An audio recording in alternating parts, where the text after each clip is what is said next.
You're listening to the Angry Marks Podcast Network. This is the Great Sudoku for AngryMarks.com. WrestleKingdom 10 just went down. That's right, it is January 4th, 2016. We had a 5-hour pay-per-view. The pre-show started at 2 in the morning Eastern Time and ended around 7 after the main event went off the air. Let's get right to the action. I'll catch you up on everything that happened here on WrestleKingdom 10. We start off with the pre-show and the New Japan Rumble. And the way this works is every minute another superstar comes to the ring. The match starts off with Jushin Liger in the ring, and who should come out to be the first surprise entrance but Yoshi Fujiwara. That's right, he comes up and faces off with Liger. Tiger Mask enters the ring next, and Fujiwara locks both Tiger Mask and Liger into heel holds simultaneously. It was pretty cool. ROH's Cheeseburger enters the ring next, and I made the comment on Twitter, hey, Cheeseburger is in here. Who's coming in next? Stoker Ichihara. Also put a hashtag, if Cheeseburger wins, we riot. NWO alumni Hiro Saito enters next, followed by Yoshihashi. Fujiwara and Saito form a brief alliance in the ring as Mascara Dorada enters next, followed by Captain New Japan, who gets into the ring for about 1 second, only to be tapped out by Fujiwara, and then Fujiwara gets pinned by everyone in the ring. Fujiwara and Captain New Japan are now out. Manabu Nakanishi enters, and guess who's next? Yuji Nagata. They are in there. Hiro Saito then pins Tiger Mask after a top rope senton, eliminating him. Cheeseburger then lands on Saito. Everybody piles on top of Cheeseburger. Saito gets pinned. He's eliminated. Satoshi Kojima enters the ring next. And Nakanishi and Liger end up both going over the top rope and both being eliminated. After Kojima, Hiroyoshi Tenzan comes in, and boy, he and Kojima go at it after Tenzan didn't mean to hit Kojima with a clothesline, but he did, and they go at it pretty good. Ryosuke Taguchi enters next, followed by Shiro Koshinaka, and boy, is he out ass bumping Taguchi in this. And then, guess what? Surprise swerve of the night, Bullet Club music hits. And who should enter in a Bullet Club shirt but Haku? Yes, ladies and gentlemen, Haku enters for the Bullet Club. Nagata then gets eliminated by Haku. The Great Kabuki comes down and enters the ring next. And Tenzan taps out Haku, which is really weird because Haku's a strong dude, but he taps out to Tenzan. Tenzan then gets himself eliminated, and Kazushi Sakuraba, the Gracie Killer, steps into the ring.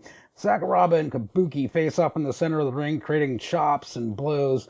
Kabuki sprays some red mist on Sakuraba, who somehow that gets him disqualified. When Bushi does it in a match, it's not a DQ, but when the Great Kabuki does it in a Battle Royal, it is a DQ. Sakuraba then gets himself pinned while he's trying to wipe the red mist out of his eyes. Yoshihashi then pins Cheeseburger. Final entrance in the match is Jado. He comes in. Koshinaka and Taguchi team up on him and ass bump the hell out of him. Jado eliminates Koshinaka, and Jado finally eliminates Taguchi and wins the Battle Royal, which was kind of odd. We have the Noah Booker winning the New Japan Battle Royal, but hey, it was pretty cool. Next in the pre-show, we get something really weird for some reboot anime series. The way that I put it, it was kind of this live dancing act with a little girl, a guy that looked like a stripper version of Barney Rubble, a costume thing that looked like a cross between E.T. and a pile of poop, among others. I was tweeting that I swore I didn't drop acid before this because it was like an acid trip watching the live action commercial for whatever this anime was. I'm not sure what it was, but we'll talk more about that on the Angry Marks podcast on Thursday night as our producer Killer Kev looked into it. He watched the show with me tonight, so yeah, check us out on AngryMarks.com. Thursday night on the AMP podcast, we'll talk a little bit more about that, but we'll get to the main card now. The first match on the main card was for the IWGP Junior Heavyweight Tag Team Championship, and this was a four-way match. We had the champions, Red Dragon, taking on the team of Matt Sydal and Ricochet against Roppongi Vice and the Young Bucks. And the Young Bucks end up winning this match. They pinned Rocky Romero following more bang for your buck. They once again become the IWGP Junior Heavyweight Champions. Some highlights of this match, we had Roppongi Vice kind of mocking the Young Bucks with their own suck it taunt. Of course, it's a Young Bucks match. There were super kick parties galore. There were some awesome tandem spots that Matt Sydal and Ricochet hit. They hit standing shooting star presses at the same time on Nick and Matt Jackson. They hit shooting star presses from the top ropes in sync on Roppongi Vice too. So I was definitely impressed with the team of Sydal and Ricochet there. Rocky Romero, one of my favorite wrestlers, he had a clothesline party, taking just about everybody in the ring out with forever clothesline. So it was pretty cool. But yeah, in the end, your Young Bucks are again your IWGP Junior Heavyweight Tag Team Champions in your opening match. Second match of the main card was for the new Never Openweight six-man tag team titles. We had Bad Luck Fale, Tama Tonga, and Yujihiro Takahashi, from Bullet Club, taking on Toru Yano, Jay Briscoe, and Mark Briscoe. Some highlights in this one, of course, Yano takes off the turnbuckle pad. We had a really sweet-looking Death Valley driver from Jay Briscoe that Tama Tonga kicks out of a 2.5. The Briscoes and Toru Yano end up getting the win in this one when the Briscoes hit Tama Tonga with a Doomsday device and pick up a pinfall victory, crowning your first Never Openweight six-man tag team champions as Jay and Mark Briscoe and Toru Yano. Next on the card, third match of the card, was the ROH World Championship, Jay Lethal versus Michael Elgin. And this was a good match with a fuck finish to it. If I had to say anything about this match, it would probably be the worst match on the card. That said, it was a good match. It was just the finish really fucking sucked. We had Elgin being Elgin, doing what the Japanese fans love, his stalling deadlift suplex, the vertical suplex he hit on Lethal. He hit his deadlift German suplex on Lethal. We had Elgin hitting the deadlift avalanche Falcon Arrow on Lethal that he kicked out of at 2.6. What I really didn't like about this match, like I said, it was the finish.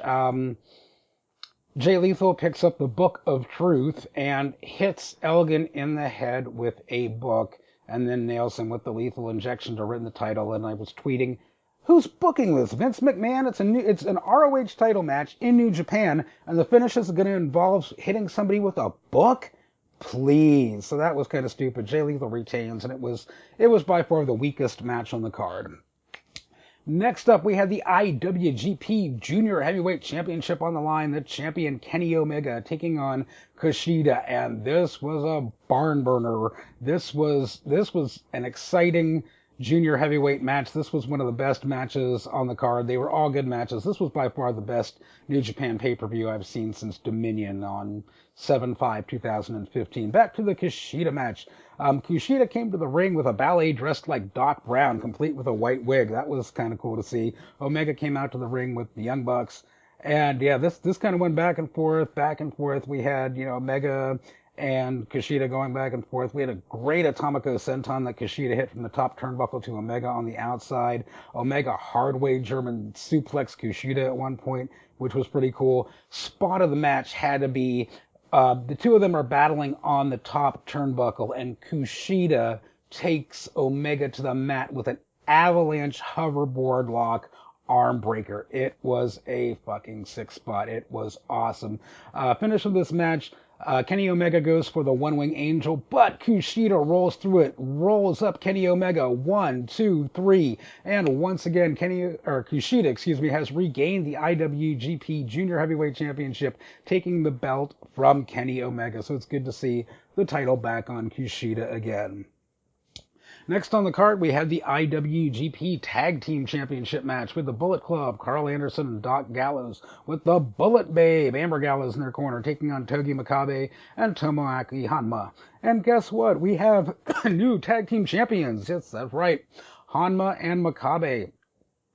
They hit their finishers in tandem. Kokeshi from Hanma off the top rope on Gallows, followed immediately by Togi Makabe hitting the King Kong knee drop. 1, 2, 3. Not much to write home about here. A solid tag team match, but the IWGP Heavyweight Tag Team division is just a lot less in depth than the junior division is. Good solid match and new champions in that one.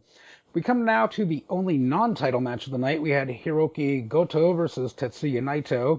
And yeah, someone really needs to tell Tetsuya Naito and his faction what's scary and what's not. I remember tweeting, he had this fuzzy, furry, like skull-looking mask on, Naito did. And I said, yeah, fuzzy and furry is never scary unless it's on Mold Naito.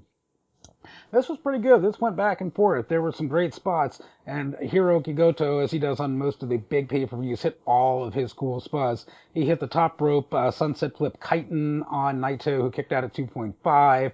He nailed Naito with the Ushigoroshi, and of course, the finish to this one was just a devastating Shoten Kai delivered by Goto to Naito. He picks up the 3-count victory in this non-title match because neither man is a champion. Moving on now, we have the Never Openweight Championship taking place between the champion, Tomohiro Ishii, and the challenger, Katsuyori Shibata. And boy, this match was the king of no-selling. These two took a lot of punishment and no-sold each other's offense. To begin, Shibata and Ishii just go back and forth, no-selling penalty kicks to each other right to their seated opponents on their backs. It was amazing. They took kick after kick after kick. There was one point in the match where Ishii no-sold 7 consecutive elbow strikes from Shibata and floored him with an elbow strike of his own. I mean, this was brutal. It went back and forth. They were no-selling clotheslines. They were no-selling suplexes. It was amazing. The finish was a bit of a letdown. I'm not a fan of Shibata's penalty kick finisher. That was your finisher. Shibata is your winner. We have a new champion. It was kind of a downer finish to what was otherwise a very strong style match. A lot of no-selling, a lot of offense, shifting back and forth. Shibata is the new never open-weight champion via the penalty kick. We come now to the semi-main event of the evening, the Intercontinental Championship. Shinsuke Nakamura, your IWGP Intercontinental Champion, taking on AJ Styles. Ladies and gentlemen, this was a 5-star match. This was match of the night, if not match of the year. And this was hard-hitting. This went back and forth. It was interesting to see AJ Styles come to the ring. He came to the ring with his black and white skull mask that looks like what you might expect if Finn Balor joined the band Kiss. It was interesting to say the least. Right off the bat, Nakamura just wasn't taking any kind of shit from AJ Styles. AJ did the firing the bullet taunt at him. Nakamura countered that taunt by catching the bullet and doing an eating the bullet taunt and then mocking AJ Styles' hand pose. It was pretty cool. There was one really blatant spot where AJ Styles was faking an injury after being pulled off the top rope, and I tweeted, yeah, this just reeks of work, and of course it was. As soon as Nakamura turned his back, he got attacked by Styles. And most of the match was Shinsuke Nakamura working over AJ Styles' back, while AJ Styles would work Shinsuke Nakamura's leg, trying to take away the bomb IA from him.